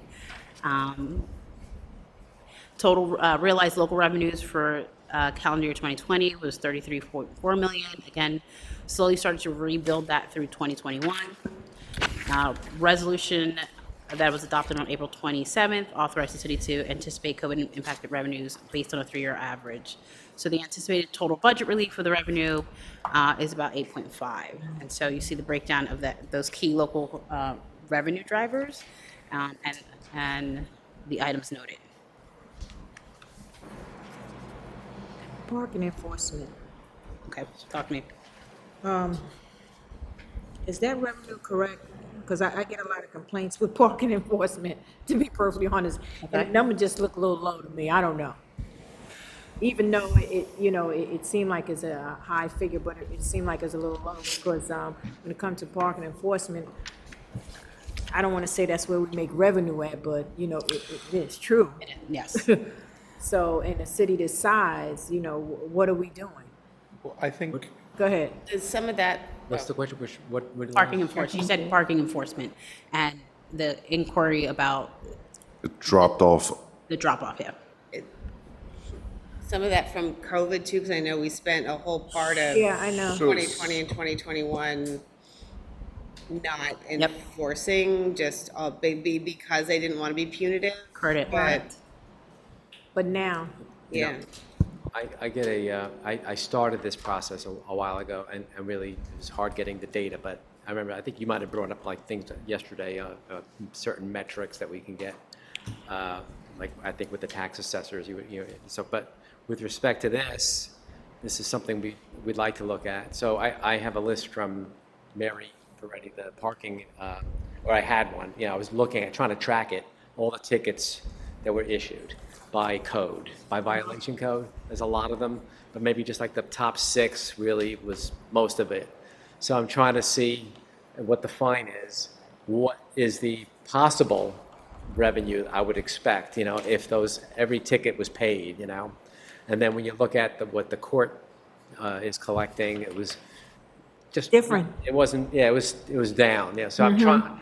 We need to try to figure that out now. Wendy gave us some insight into that earlier, but that is something we need to, And also knowing that we shifted to the Park Mobile system. Yeah.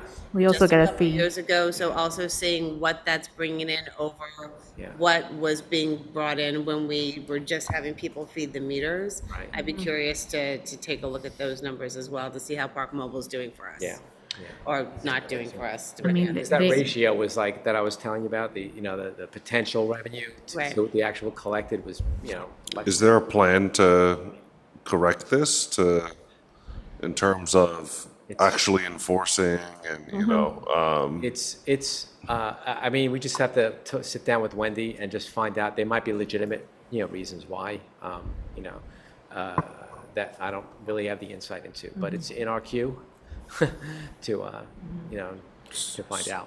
Yeah, so if I recall from prior conversations, the parking enforcement fees line item is all the money that you get from like meters and moving ticket, like $10 for your moving boards, and then municipal court fines includes all the parking ticket revenue. Right. But that's lumped in with all the other municipal court fines, and they in the past have said they can't separate them out, but obviously it would be great if we could, and we would know how much do we get from parking tickets versus other municipal court fines. And that's what kind of sort of Jack was trying, I think, to allude to, that we started this project Right. right before kind of sort of COVID, or right before you started. And then, you have got Parklex, we no longer lost, our parking spaces and some of the other aspects. And then again, Wendy and then, and Mary, as they collect some of the things that we report into the state, we don't always get that information, and we want to account for that. So they're working on separating that information out so that we can get better in this type of piece, as to what your original question was. Right, because I just think there has to be, I think when it comes to a parking authority and a municipal court, I think there's a disconnect somewhere, I do. I think we're not really gathering all the information that's necessary, and I just think we have to do better. Every year when it comes to parking authorities, is like always an issue with the revenue, not really receiving as much as they should. So at this point, the director of that division, see, my whole thing is, though, you have directors of divisions, and my thing is, what are you doing to really better your department or your division? Because you're here for God knows how long. At this point, we don't have many new directors. That's why at this point, I'm just like, what are you doing better? Right. They're not new directors. Yeah, and sometimes It's a like little- if we don't come up with an idea, they don't have an idea. Yeah. And sometimes a little peer pressure, a little benchmarking. You just send a report out to everybody, like that ratio came up with, but there could be other ones that, let's socialize it, and then they'll, if there's something they can do and light a fire under them, then it'll do it. They'll do it. Some like scofflaws, I don't know, what they're doing about scofflaws and. Yeah, we got to do better. That's my whole thing. So, I mean, I do understand that public safety is coming back. Oh, yeah, they're coming back. And so I will, how do you hold their feet to the fire? Because they said they didn't want to, like, they came before this council and in this budget hearing and said they don't want any fiscal analyst with them to review their budget because somehow they're different. So Did they not? I mean, yeah, you were there. I was there. Well, they can feel different if they want to, but this government runs by a certain, system. So you could feel different all you want. Yeah. That's your right to feel, but that doesn't negate the facts that we run by government. We all do. So I think what would be helpful for you guys is their fiscal office and Department of Finance is Jesse. And so there are questions that need to be asked of OMB, the Department of Finance. We can help streamline some of those things that you're like kind of sort of diligently asking for, because ultimately too, I'm their equal. And in regards to, I'm not the BA. I'm not, I am, we are here to kind of sort of set fiscal policy and operations management and govern some of these things. And so some of the areas where there are changes in revenue, there are changes in things that happen, that impacts us all citywide. And so I think, we have a division of audit that, Jack also heads up, and, we think on kind of sort of both of those lines. So for the department that said it does not working, it is working, but if there are certain things that we can provide information on or query, our fiscal officers can provide that information independent to what the operations of the departments are doing. So that would be the starting point. They'll be back. So do you think that they are unique in that they don't need oversight from your office, or? Nobody's unique. No, but yeah, no one, I mean, They're accountable. they're all accountable. Everyone should be accountable. That's just the truth. All Everyone right, should be just wanted accountable. that on the record. Yeah, everyone should be accountable, I mean, Yep. and, a good judge has their role in this I mean, too. we have to the- control that. Sorry. We have our ordinance. Our ordinance is as such. The Department of Finance was created under OMB. The fiscal officers were by department, and we do have, each department, I would say with, that's monitor us, and then the Division of Audit monitors, who sits on the BA's office, monitors finances. So those are, the structure. Yeah, because I see parking meter fees over $1 million, and now it's like, 712 and then 733. And I wonder what pieces of that are moving to Park Mobile, what pieces of that are the parklets, but also the parklets affect different parts of the city. So if the concentration is downtown, but they were doing the most enforcing downtown, not that you want to be punitive, but why aren't they doing enforcing on other parts of the city? Correct. And again, this is something we'll bring up with parking authority when they come to us, but that's a substantial, where the hotel occupancy I can understand because of COVID. The parking meter fees, I have a little bit, that's a little bit more challenging for me to kind of understand, because people were still parking their cars. Correct. And the whole point of moving to Park Mobile was to generate more revenue, not less revenue. So I'm wondering if how is that being monitored altogether when they're going through and, issuing tickets or not issuing tickets, as the case may be. And because if you can park all day at a Park Mobile spot and not get a ticket versus parking at a meter where you feed the meter, that's also, another. The other dynamic is the street sweeping going down to 1 day a week now. But that's only in certain parts. That's only that's- one Certain board. parts. And it's only this year. Yeah. We wouldn't see Yeah. the past 21, revenue, yeah, the yeah. 21 Oh, that was- revenue. Right. I'm gonna tell you why. It's the enforcement. And I go to any other town, I went, parked in Hoboken, hand to God, I walked into Planet Fitness and I saw a parking attendant come out of the bushes somewhere, and he checked to make sure I was, there. I can park anywhere in Jersey City. Anyone can park anywhere in Jersey City, and it's just, there's no enforcement, I'm telling you. And if there is, it's on selective blocks. Correct. They bang one block, Yeah. and I don't want to, I just didn't want to get into this, but I'm in it now, and I'm just, okay? But they bang one block, and then the rest of the night, it's no other block. They did whatever they had to do on that one block. And you could check JC Heights United, you could check any of these Facebook groups, it's They lack in ridiculous. enforcement across, even if even if certain areas is just once a week with the sweeper. Sometime when I'm driving, you see the sweeper going, but you don't see an enforcement person.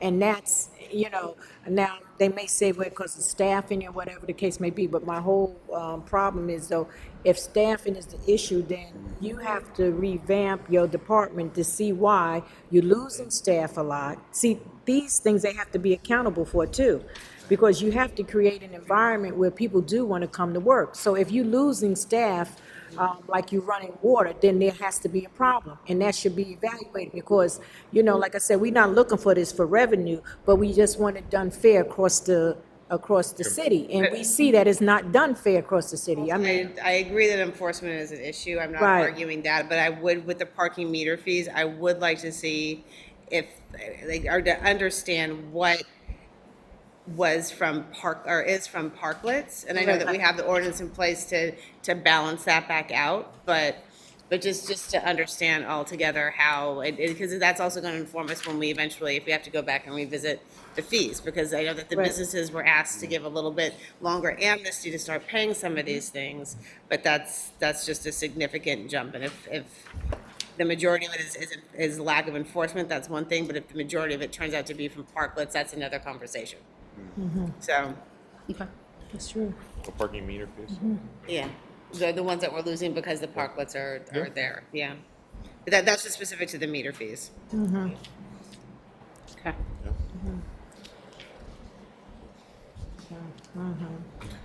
So we talked about hotel, motel, other, I think, changes in revenue. I think the things that stand out here, again, mostly is parking enforcement. Again, we had the conversation earlier today with the courts and what that is kind of gonna look like. I do know, Sean, I think you had said the state had made us change some of the fees with the clerk's office with marriage license, and so maybe like some of the other still executive orders that are still living out there because of COVID, that will although we're back in person and we're making things strides, there are certain things that still are restricted, and as we're moving towards like kind of sort of our recovery efforts. So like Sean, for example, The marriage licenses fee, it's a $28 fee, and the state waived that for the fiscal year until June of 2023. It's a good possibility that they'll probably that may get eliminated, but the city only does see $3 from every marriage license that's issued out of that $28. So, I don't really foresee that fee coming back, to be honest with you, but I don't have a crystal ball on that. So you're saying I should get married before 2023 is over? If you want it for free, if you want the license for free, yes. So after 2023, then we'll have the $28 back? So they didn't say that. They didn't indicate when they were going to reinstate the fee. But normally when the state removes a fee or suspends a fee, they usually don't bring it back. I don't see that coming back, but anything could be possible. I mean, they could reinstate it after June 30th of 2023. So as of right now, people can get married for free? That is, the marriage license is free. For free? Yes. Okay. Certified copies are still what we charge. And the ceremony fees is what we charge as well. Okay, the ceremony, Because it's specific for our municipality. Yeah. Okay, so we do charge a fee, okay. Yes. Okay. So for a ceremony, if you were performing a ceremony, or if Councilman Saleh was performing, or all the council members that are here can actually perform ceremonies because they're ordained ministers. If any of you were performing a ceremony, yes, depending on if they were out of town or a resident, there's a fee associated with that. But the actual license itself, normally $28 as of July 1st of this year, it's been removed from the state. And we're governed by the state, so we have, no authority over that. Okay. All right. Go ahead, James. Sorry, Carmen. No, We want to know. but this is a good, sorry. Yeah. Oh, it's fine. I had two questions about items in section A there on the local revenues that I actually didn't see. And they were the foreclosure fee. I think we passed that, and I want to say 2019. And I didn't see it when I looked through the list that and maybe it's under a name that I just didn't recognize. But my understanding is, if a building is foreclosed on, there's a fee now that they have to pay the city that we passed. And then the other one was the commuter parking tax that we passed in January of 2020. 3.5. Yeah, the 3.5%. So that's above the regular tax that's on the 15% that's on the garages. And I wanted to see, given that we passed them a couple of years ago, it felt like they should be line items now and not kind of miscellaneous revenue. They're blended together too, I think. Yeah. Sorry. I think they're blended together. I haven't seen it in a while, the Yeah. account, but the parking tax and the commuter tax are blended in one account. So we Okay. have to parse it out maybe to see what the actual commuter tax. Sure. Yeah. Because Yeah, I understand things have changed since January 2020, but when we passed the tax, the mayor announced he was going to use the revenue to build a light rail station at 18th and Jersey Avenue, and we're going to use that money to bond for it. And you know, Right. things have moved to other things, but I would But- love to see that. That's actually Councilman Soleil's word now. Yep, I want that light rail station. But we still want that light rail station for Right. downtown. So, so I am interested in specifically the commuter tax revenue, and then the foreclosure. Like, I don't know if that's mixed in or it's. So I know, Jack, you were saying it's probably in the parking, what? The 15% park, there's like an account that's been in existence. Okay. The parking lot tax, it's 15%. That's what we see in FOW. But I think they probably, I don't know if there's a separate account for this. I didn't think there was. I haven't looked at it in a while. There's no, so it's blended in there. So we'll have to go and work with, work with Maynard and see, how we can. You could see it or at there, least track it parking lot separately. license. What page? What's that? 65? And the reason why, because when we create these ordinance and things like that, we're looking to see the difference, True. to see exactly where that money's going. And I will say that is something historically the city, again, has had challenge with without having, you make policy decisions, but it doesn't account with finance. And we have dated software and we're having demonstrations and some of that things. So you'll be able to, all that rolled into there. We're currently, right now, what we have is a manual input by information that kind of sort of is passed. So Stephanie, what were you saying? It's on page 65. It's the parking lot license, but it's meshed into there. Unless Kyle creates another account, my staff will be able to enter it so you guys can see it, how much we've been collecting. No, is there a parking lot tax? There's a parking lot tax too on the top. Yeah, that's the one. I think the commuter tax is baked into that. So Jack is saying that the So this commuter 15% parking lot is going to be there. Got some of the. So what are you saying? Because I can't. We Tell can me hear again. you. Go ahead. Go ahead. No, I was just pointing out the account that it's buried into. It's So if you look at the parking lot tax, is at 6.8 million. You see that? So he is saying that the commuter parking lot fee is embedded into that account. correct. Oh, so then you can tell us separately what that is, right? Yes. That's what we're looking for. Yes. I I'm have gonna a break down those question. details. Yeah, we need to know exactly. That's what we're looking for. See, it's so often, like when it's grouped together, we just don't know what is, what's the amount. Right. So if it's the, commuter tax, Yeah. we want to know exactly how much is that separately instead of grouping it all together with this. That's what we. Understood, yep. I don't see the cannabis application fees or anticipated revenue from that. Like, is that anywhere to be found in here? Is it baked into something else, or is it just I like? think it's It's a separate for line the item. budget, for budget purposes anyway. You can't anticipate. Like last year's. You can't What- exceed last year's revenue for a line item. So I don't know if we can. Budget, I don't know where it would fit in the budget, we'll have to look at the budget law. After a year, can we? Yeah, After a year, we can do After a it. year. Right. So it's, Because they had the one for $55, and I was like, from 2020. So we created an account for the cannabis already. It's just that there's nothing anticipated because we don't know what we're expecting to receive. So we're Okay. looking for it this year to see how much we're anticipating. For moving Okay, forward. we're gonna wait till That will come with the city. And so next year, we should see that in the budget in some way or another. Yes. and I just want to level set expectations and all that stuff. And, all these requests are they're absolutely reasonable and entitled to, but Yeah. to Carmen's point, she's just being nicer than I am, but our system is a bit, Antiquated. it's very challenging right now, and so we're trying to modernize it. It's going to take us time. So at least going forward, we should set this account up for the commuter tax going forward, and then we're going to have to work with Maynard, the folks there. It's a paper trail. Like it's going to be looking at the forms and trying to add them up, or maybe he might have something separate. So I'll talk to Maynard first. He may have something already that way, and then we can, But I just don't want to make the promise that we And can't keep. where can we find foreclosures? That's probably. We have to- We'll have to look into that. I'm not sure. That's Okay. probably in Maynard's shop as well, but. Okay, so then. Or those maybe, things really- what's her name? I'm sorry, Trish. Yeah. Maybe Okay. Dinah too, I don't know. Yeah. But yeah. I honestly don't know where it sits right now. Yeah, we'll find it. I We'll definitely- remember working on it, and when I was over in HEDC, when it kind of sort of started, and then it landed with Dinah, and then the law department. I will re-examine where it is and where it's at, because again, it's managed at the department level. We take kind of sort of like, we prepare the budget, and as you see with operational things that happen, we want to be able to put that game plan in place. So I will revisit that and see what kind of sort of occurred. Yeah. Okay. Any other concerns, guys?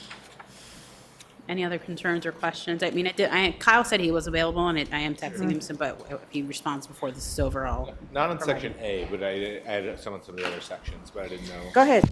Right. On section G, the special items, can you break down for the sale of municipal properties, both the 20 million from 2021 and the 7 million from 2022, 7.7 million? Like, what are we selling? What did we sell? Right. And like, how much is that for both those years? Okay. Like, which were the properties and what were the amounts, basically? The 7 million was the MUA, right? Wasn't that the? Oh, yes. So you're looking at the fees? In the section G, it says sale of municipal properties, and in 2021, we realized $20 million. Right. We're anticipating 7.751 million in 2022, and I wanted to know like which specific properties and how much money Correct. came from those. Okay. That was, we realized that, didn't we? That was 7, we closed on, I don't know the specific Yeah. property offhand, but I've seen it. Any questions you want to ask me? I've seen that.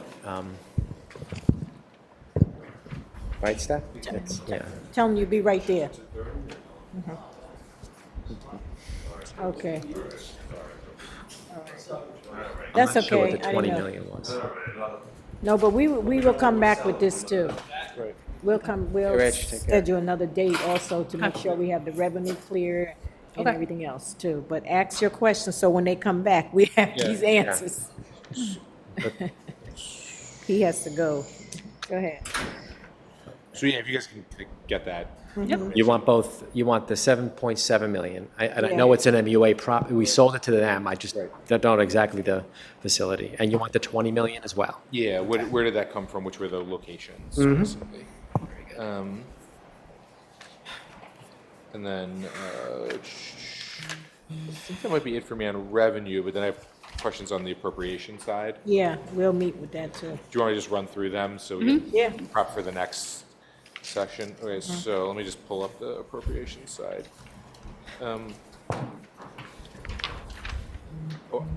I guess this would be revenue too. I don't know, this is revenue appropriations, it's both. So the other question I have is can we get a full breakdown of how we used how we are using all of the American Rescue Plan money, the ARP money? You know, where did that go to? What did it? So we do have a report on our website that we had to publish. So GrantBrite is the grant consultant that the city contracted with to do all of that coordination. And I know Jack and a few other department heads were working on that, but we can provide that additional breakdown report and details. Okay, yeah, that'd be great. Just have that. And then, yeah, because in the revenue, it said the COVID relief was 70 million in this year's budget, and then FEMA reimbursements were 25 million. So I guess the FEMA reimbursement breakdown, like what we are reimbursing, would be Yep. great. With what's in that 25 million. And on the appropriation side, the items that I had questions about were, just going around here. Healthcare. One was healthcare, went up from 75 million to 111, is that right? Yeah. Yep. So why did it raise so much? And then there were a couple others, so here's the. And then there was over expenditure of state and federal aid, 25 million. Do you guys know what that was? Yeah, that was between two departments, the health and public safety, and I think it had to do a lot with the management of COVID impact, and what was planned. But we can get you a breakdown of those details. Okay. Yeah, that'd be great. And then there was the 7 million for over expenditure of appropriations. That was related to police, what's it called? Public safety. Public safety, yes. Could you say more about what they did? What's it called? Not salary and wages, but Overtime? overtime, yes. Overtime. So it was 7 million in additional overtime from last year Mm-hmm. that we have to put into this year's budget because they went over. Yes, Got it. that and then HHS as well.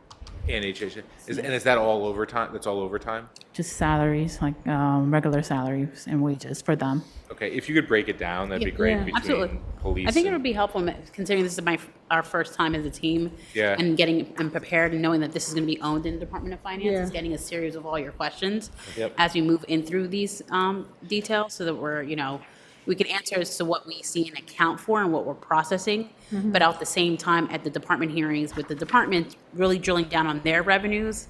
And then, this year, the finance team was here, so I think that should be in the section of our hearings going forward, as a recommendation, respectfully. Yeah.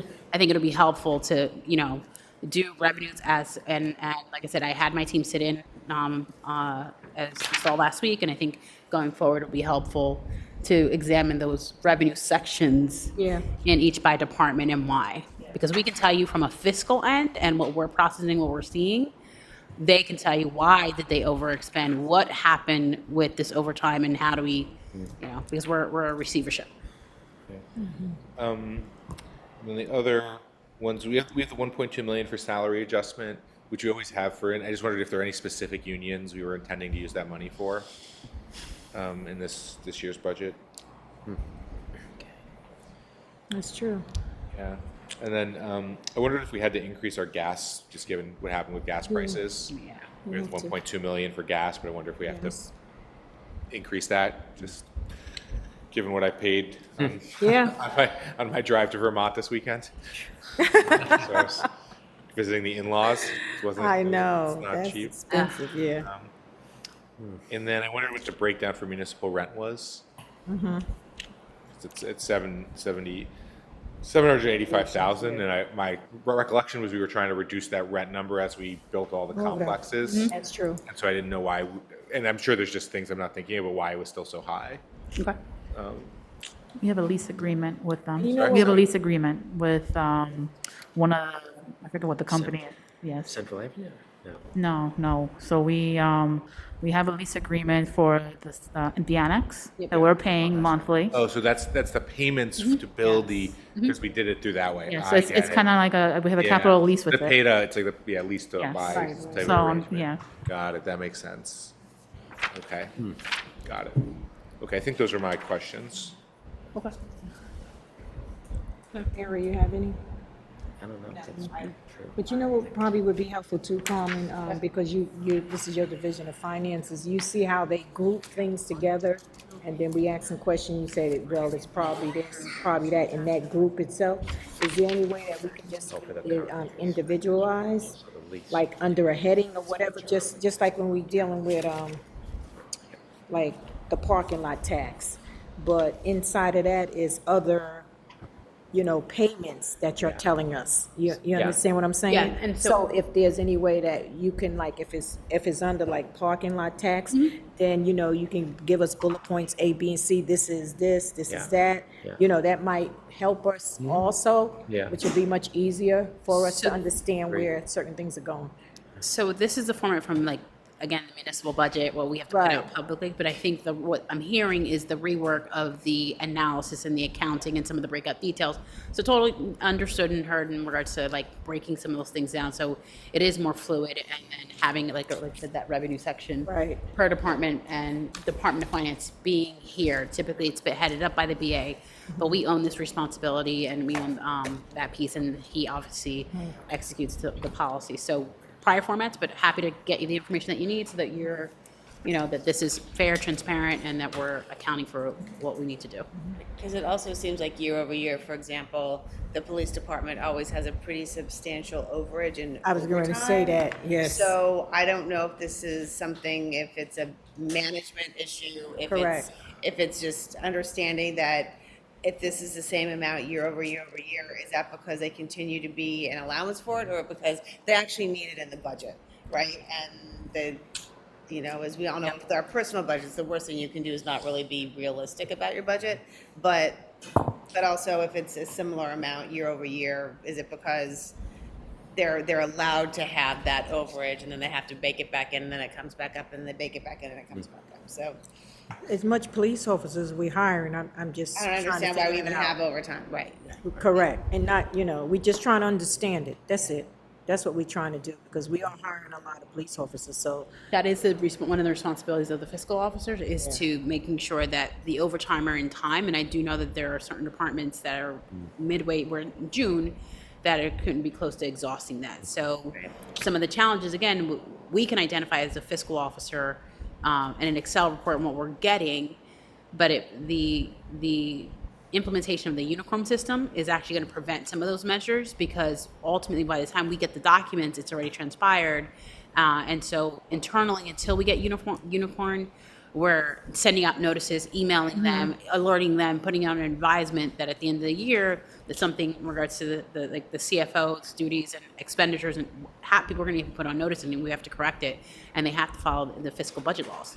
And then, and again, and this may be more appropriate when public safety comes back to us. yes. But also understanding what buckets their overtime goes into. Is it because X number of officers made arrests or had to file reports toward the end of their shift necessitating that overtime, which obviously that's out of control? Or is it like what are the reasons for the justification for the overtime?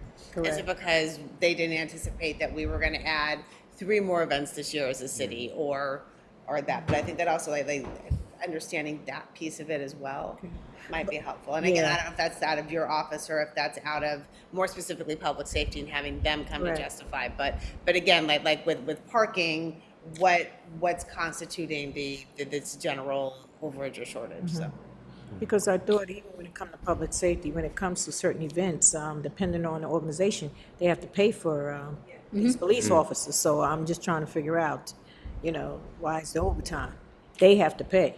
Yeah. And if it's waived or whatever, it's not much that's waived, because I just know the majority, everybody is paying, because I do get the calls. If they are paying, they're upset that they got to pay, but they are paying, So it's trying to figure out why is the overtime still there, Okay. Because we cut them anyway this year, so they got to start figuring out. I think they have to start being more creative, and I don't know if they have to get grants or whatever, and I know they get some. Sure, they do. They get some grants, but they need to be more creative, because they're taxing our budget. It's them. It's them. Okay. Okay. Any more questions? Go ahead, Jen. So we'll meet again. Okay? Okay. We'll set up a meeting with the other. With the high revenue. Okay, fair enough. We will set up come back to the revenue, and we'll schedule that. Maybe we have to schedule that again. We can try to schedule something for next week or the week after, however, Okay. whatever everyone's Okay. available. Okay. I appreciate it. All right, so I need a motion to adjourn at 2:12 PM. Motion made by Councilperson Solomon, seconded by Councilperson Prinzary. On the motion to adjourn, all council members present by acclamation, please say aye. Aye. We are out of here at 2:12 PM. Thank you so much. And remember, as always, teamwork makes the dream work. Have a great rest of the day.